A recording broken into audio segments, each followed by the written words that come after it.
Wa bassara man ahabbahu fazahhadahum fi hadhihi ad-dar fajtahadu fi mardatih. Coba lihat uslubnya dahsyat sekali. Ini maqam murad semua. Muradin, ini kan tadi murad ya? Murad. Murad itu bukan dia lagi yang beriradah. Dia bergerak dalam iradahnya Allah. Dia tidak mandang iradah dia lagi. Karena dia tidak menganggap dia yang berkehendak. Contoh gampangnya gini. Ketika kita sholat, apakah kita yang ruku sujud atau kita digerakkan ruku sujud? Sebenarnya yang mana? Tubuh ini milik siapa? Nah, ketika kita ruku, sujud, itu kan yang gerakin dia. Dan itulah hakikat jawaban hayya 'alas shalah. Hayya 'alas shalah, la haula wala quwwata illa billah. Tiada daya dan upaya untuk ruku, sujud, baca Fatihah kecuali. Nah, seharusnya seorang itu sudah wusul dulu dalam azan, baru dia takbir. Ini rahasianya kenapa takbir diulang di belakang. Allahu Akbar, pembuka hijab pertama. Yang kedua, hijab baqa namanya. Jadi hayya 'alas shalah itu membuka ke sana. Ya. Wa bassara, dan Allah membimbing pandangan man ahabbahu, siapa yang dia cintai.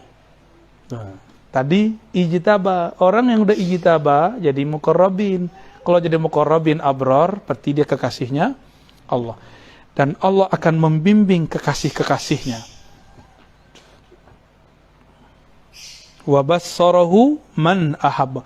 Maksudnya, yang melihat bukan basar dia lagi. Kuntu sam'ul ladzi yubsiru bih.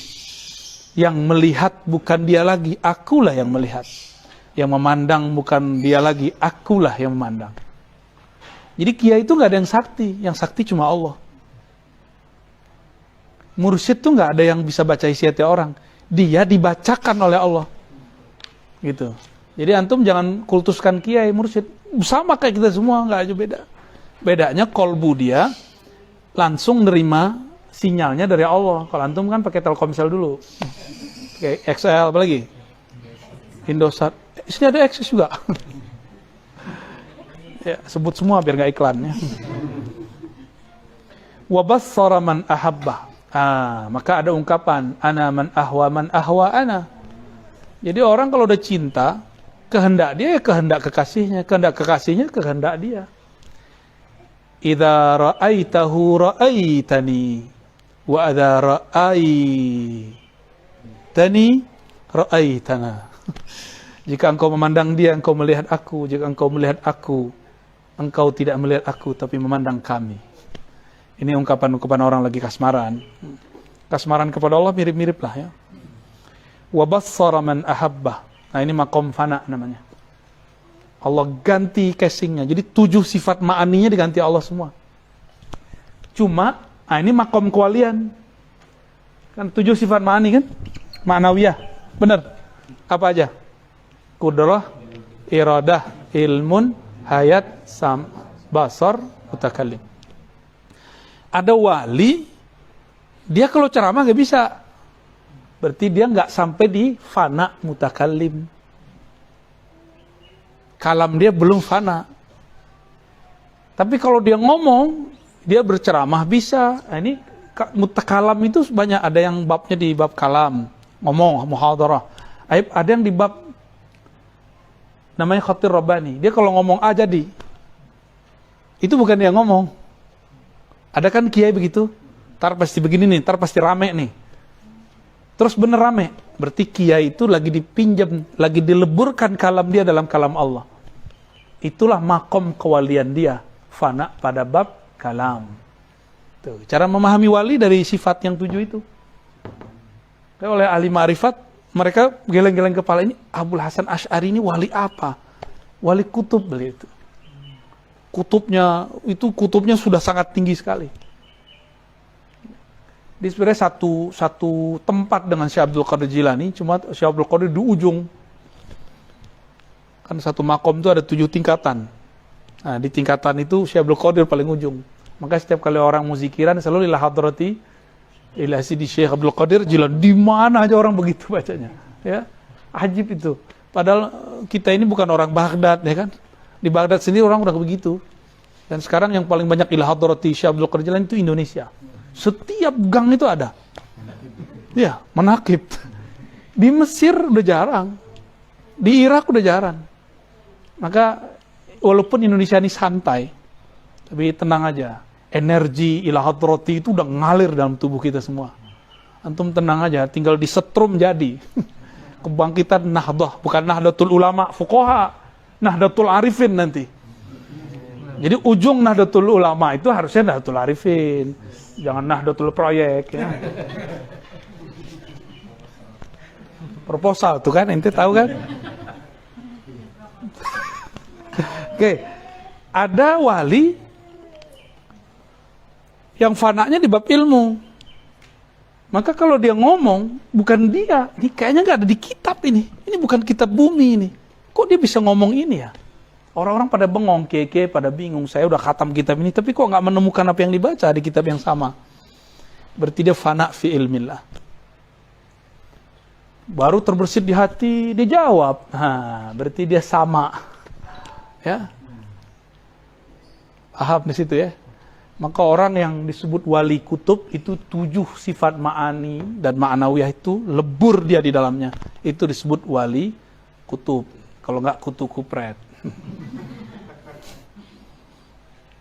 Minum dulu. Santai. Jadi wali bukan orang bisa terbang, itu mah gampang, lebih sakti burung kali dari kita. Ya, sakti ya lebih hebat batu kali dari kita. Aku Viva. Terbang semua. Lah ya salam. Kalau kayak gitu mending pakai meriam aja, mati langsung. Bukan itu yang disebut wali. Itu bagi wali bisa. Kalau Allah lagi takdirkan dia begitu, dia bisa ngambil jatah. Itu namanya fasilitas. Diizinkan, tapi nggak boleh sering-sering. Ya, kalau sering-sering nanti rusak sunatullah, kan sunatullah nggak boleh rusak. Wali itu nggak boleh sering-sering menunjukkan kharikul adah. Kan kharikul adah ini kan kejadian hukum Allah yang terjadi ada yaudu, berulang-ulang. Maka wali nggak boleh jajan tiap hari. Antum kan maunya jajan mulu. Ya, maunya kesaktian, sakti mulu. Akhirnya yang turun bukan kekuatan ulwi dari langit, yang turun dari sufli. Cuma dia bawa jaket palsu, jaket langit, padahal dari langitan. Dikira itu malaikat, padahal khadam jinni. Gitu. Terlalu ngeyel gitu. Pengen terjadi sebelum saatnya. Jadi kenapa terjadi ada penyimpangan dalam jalan spiritual? Karena orang menghendaki keajaiban sebelum masanya. Nggak sabar dia. Kalau orang tarekat kan sabar. Tenang, zikir, satu-satu. Ntar ganti lagi kurikulumnya, ganti lagi. Jadi telaten, dikit-dikit. Kalau mau belajar sakti kan enggak. Pakai jalur kegelapan, zulumat. Jalur pintas semua itu. Jalur pintas itu 2. Ada jalur nur, ada jalur nar. Antum mau pilih yang mana? Kalau nur, ada 2 lagi. Ada taat, ada ma'rifat. Yang cepat itu namanya ma'rifat. Ma'rifatullah. Dari tadi zikir nih. Pasti 10 menit udah kesemutan. Tapi dari tadi belum kesemutan kan? Tuh, energi ma'rifat. Ya. Energi ma'rifat begitu. Ngantuk-ngantuk kan? Jam ini kan udah ngantuk nih. Tapi kalau ruhnya lagi hidup, kalah badannya. Ini orang-orang ini belum tidur, paling 1 jam tidur, teman-teman saya ini. Wajah-wajah PA ini. Ya. Tapi mereka asik dengan ma'rifat. Sudah mulai asik. Karena udah nggak mandang fisik gurunya. Udah mandang di belakang itu, kira-kira begitu. Ya. Jadi kalau mau kenal wali, tapi ini versi dulu ya. Ntar kutub akhir zaman, itu lebih dari 7 sifat. Nanti masuk lagi ke bab zat namanya. Jadi wali kutub di akhir zaman, lebur ma'rifatnya, bukan lagi dalam ma'rifatus sifat, ma'ani, ma'nawiyah. Tapi dia sudah masuk ke ma'rifat zatiyah. Nanti sabar ya. Itu kan ini baru dibuka ini.